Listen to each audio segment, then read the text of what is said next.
Murali NTR fans association రాష్ట్ర convener మాతో సంప్రదించకుండానే Saraswatamma media సమావేశం పెట్టారు.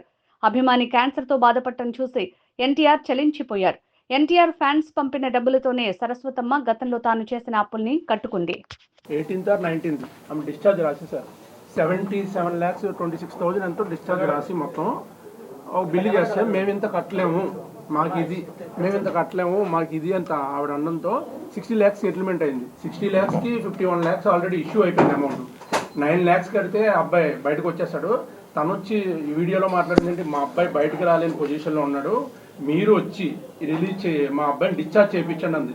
డిశ్చార్జ్ వాళ్ళ చేతిలోనే ఉంది. అప్పటికి మనకి ఎటువంటి ఇంటిమేషన్ లేదు. సండే ఇది అయ్యింది ఫ్రైడే అయితే సండే రోజు మనకు ఒక విషయం చెప్తే మండే రోజు మార్నింగ్ చెప్పగానే మండే రోజు మార్నింగే ప్రెస్ మీట్ పెట్టారు. ఇప్పుడు ఆమె దగ్గర వచ్చిన అమౌంట్ అయితే ఆమె ఫస్ట్ భయం ఏంటంటే నెక్స్ట్ 3 months ఆమెకు ఒక 2 to 3 lakhs ఖర్చు అవుతుంది మెడికేషన్కి. ఏదన్నా 3 months కంటిన్యూ హాస్పిటల్కి తిరగాలి, చెన్నై డే కేర్కి ఇంటి నుంచి. ఈ 3 monthsకి ఇప్పుడుతో ఇది క్లోజ్ అయిపోతే 3 monthsకి డబ్బులు ఎలాగా అని చెప్పి ఆ అమౌంట్ ఆఫ్ చేసి ఇక్కడ డిశ్చార్జ్ చేస్తే అది 3 monthsకి ఉపయోగపడుతుంది కదా అని చెప్పి ఆమె బాధతో ఆమె ప్రెస్ మీట్ ఏదో ఎవరో పక్కన సలహా ఇచ్చుంటారో పెట్టింది. ఆమె ప్రాబ్లం ఏంటంటే నెక్స్ట్ 3 months కోసం ఇది ఇలా బిల్డ్ అయింది. మనకి ముందే చెప్పుకుంటే అది ఫస్ట్ హీరో గారు మాట్లాడినప్పుడు ఈ ఇష్యూ దగ్గరికి వచ్చినప్పుడు ధైర్యంగా ఉండనమ్మా, ఇది మీకు ఏమి ఇబ్బంది ఉండదు, మా వాళ్ళకి చెప్తాను అని క్లియర్గా అన్నారు. కానీ ఎక్కడ టీవీ 9లో తమ్ముళ్ళు పెట్టి ఇప్పుడు యూట్యూబ్ ఛానల్లో తమ్ముళ్ళని పెట్టి చేశారు, మోసం చేసిన ఎన్టీఆర్ ఇవన్నీ. అసలు నేను ఎక్కడ ఏది మాట్లాడిన కూడా మాట్లాడలేదు. అబ్బాయికి ధైర్యం చెప్పాడు ఆ 2-3 నిమిషాల్లోనే ధైర్యం అంటే ఇలాంటి ప్రాబ్లం వచ్చినప్పుడు సో మచ్ ఇంత అమౌంట్ అవుతుంది అబ్బాయి బయటకు వచ్చేసారంటే అది పర్సనల్గా చెప్పాలి కదా. మనకి చెప్పింది 77 లక్షలు, 51 లక్షలు వచ్చింది.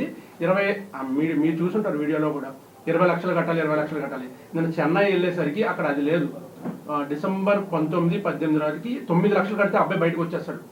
ఆ 3-4 daysకి ఎవ్రీడే 70,000 ఓన్లీ బెడ్కి వేశారు కాస్ట్ మెడికేషన్కి. వాటి వల్ల ఎక్స్ట్రా అయింది. అవి కూడా మాట్లాడి హీరో గారితో చెప్తే మొత్తం అంతా నిన్న ఈవినింగ్ 5 o'clockకి సెటిల్మెంట్ అయిపోయింది. నైట్ 11:30కి తనని డిశ్చార్జ్ చేశారు. మొత్తం ప్రొసీజర్ అంతా మెడికేషన్ పెట్టి తనకి కొంచెం రాడ్స్ అవి పెట్టడంతో ఇన్ఫెక్షన్ ఉంది. ఆ ఇన్ఫెక్షన్ అన్ని క్లియర్ అయ్యేటప్పటికి మెడిసిన్ ఎక్కువ పెట్టాలి. 3 months రెగ్యులర్ డే కేర్కి రావాలి.